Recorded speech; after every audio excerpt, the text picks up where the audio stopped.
Us is a 2019 American psychological horror film written and directed by Jordan Peele. The movie follows a black girl who in her childhood visits a mysterious mirror house, and there she sees her doppelganger. However, she along with her parents goes back home, but the memories of that doppelganger hunt her when years later she, who now has become an adult woman, comes to the place where she had come in her childhood. Along with her husband and 2 kids. Let us watch this video and explore the mystery of the movie. The movie begins on May 25, 1986, and an advertisement is shown on the television which reads "Hands Across America." After that, another advertisement for Santa Cruz Beach Broadwalk is displayed on the television. The scene abruptly shifts to a family that has come to tour Santa Cruz Beach. A man named plays a game and he wins. He is gifted a t-shirt which he gives to his daughter named Adelaide Wilson. They then explore more things. During this, Adelaide separates from her parents and she sees a mirror house. She enters the house and gets lost in it. While she is finding a way out, she suddenly confronts her doppelganger in darkness and she seems to be taken aback. Somehow, she finds the way out of the house and reunites with her parents. Due to that incident, she loses her speaking sense for some time. Her parents also believe that it all happened after they visited Santa Cruz Beach. The movie now fast forwards to many years later. Adelaide has become an adult and has a family of her own. She is traveling to spend their vacation at the house of her in-laws along with her husband named Gabe Wilson and her 2 kids named Zora and Jason. At home, while they having their meal, Gabe announces that they will go to Santa Cruz Beach a little later. This makes Adelaide uncomfortable although her husband and kids seem zealous. Afterward, they go to the beach and there Gabe meets his friend named Josh who has come along with his family. During this, Jason reaches the mirror house while finding the bathroom. Outside, he sees a strange man standing bizarrely with blood dripping from his fingers. On the other hand, Adelaide gets worried about not finding Jason around her. A little later, she finds him and hugs him. After that, they return home and she seems uneasy.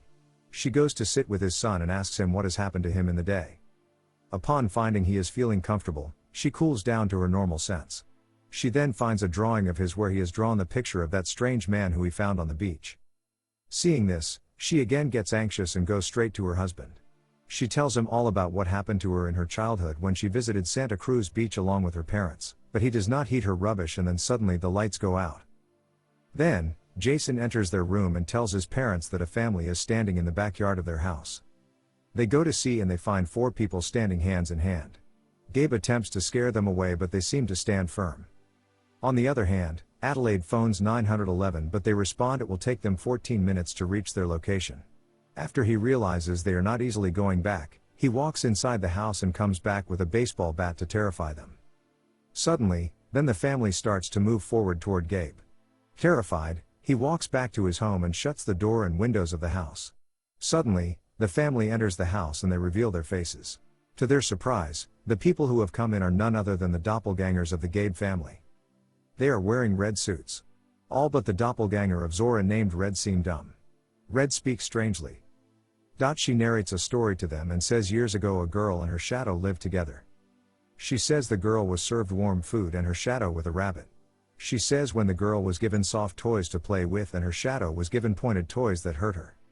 She further says the girl married a good man whom she loved but her shadow married an unknown person. After she ends the story, doppelgangers attempt to kill their respective originals. The doppelganger of Gabe named Abraham brings Gabe outside. The doppelganger of Zora named Umbri chases Zora. The doppelganger of Jason is named Pluto and Jason plays with fire in the closet. Red handcuffs Adelaide inside the house. On the other hand, Gabe and Abraham fight and he tries to take Gabe somewhere in the boat. But somehow, he smashes Abraham in the face with the baseball bat and kills him. On the other side, Zora is running away from Umbri. Before she has almost caught her, a man intercepts them and she starts killing him instead. Finding an opportunity, Zora runs away from there. Back to the closet, Jason shrewdly locks Pluto in the closet. Pluto speaks like an animal when he is locked inside the closet. Red goes to check on him after hearing his voice. On the other hand, Adelaide and her son flee from the house. Outside the house they also see Zora. Then, run toward the shore where Gabe is waiting for them. They get on the boat and flee from there. However, Red sees them fleeing. The scene shifts to the family of Josh at their house. The doppelganger of the Josh family has come to their house to kill them. The Wilson family arrives at their house to seek help but they are already dead. The doppelgangers of the Josh family drag Adelaide inside the house and the double of Josh runs after Gabe. Zora and Jason walk inside the house silently and they search for their mother. Suddenly, one of the doppelgangers runs toward them to attack, but Zora kills him with a yardstick. Somehow, they manage to free their mother from the doppelganger. On the other hand, Gabe kills Josh's doppelganger and reunites with his family. They watch the news on television about the doppelgangers who are killing humans and wearing red dresses.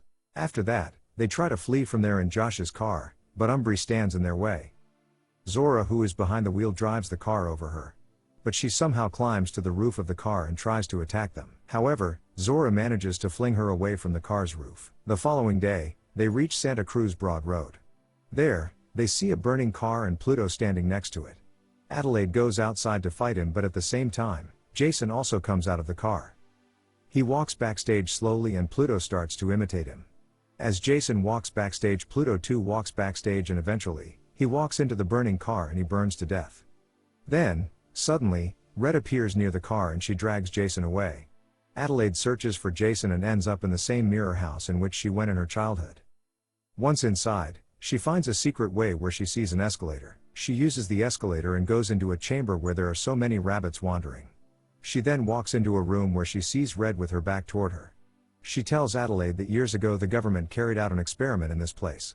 In the experiment, the government created clones of all human beings. The purpose of the experiment was to control the human being with the clones. She says the government first conducted the experiment on rabbits and they succeeded in it. After that, they carried out the same experiment on human beings but to no avail.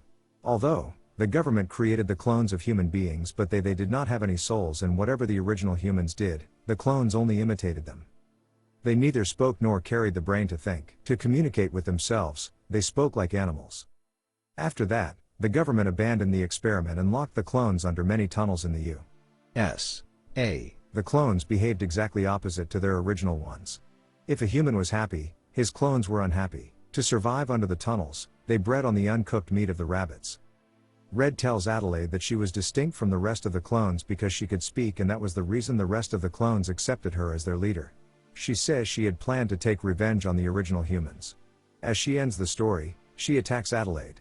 At first, Red takes on her, but later Adelaide manages to kill her. After that, she also finds her son who is hiding there.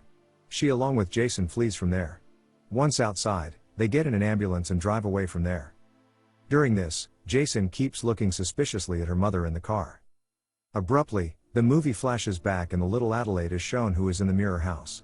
She had seen her doppelganger who attacked her, causing her to faint. The doppelganger then dragged her to the tunnel and fastened her on a bed. The double wore her clothes and silently occupied the place of the real Adelaide. The real Adelaide was distinct from other clones because she was a real human unlike them. On the other hand, the one who did not speak was the doppelganger of the original one. She has learned how to behave like humans. Back to the present, Jason is still staring at her as if he knows everything about her. She now smiles like a sinner. The movie ends there. Thank you for watching. Please subscribe so you can stay updated with our daily movie recaps.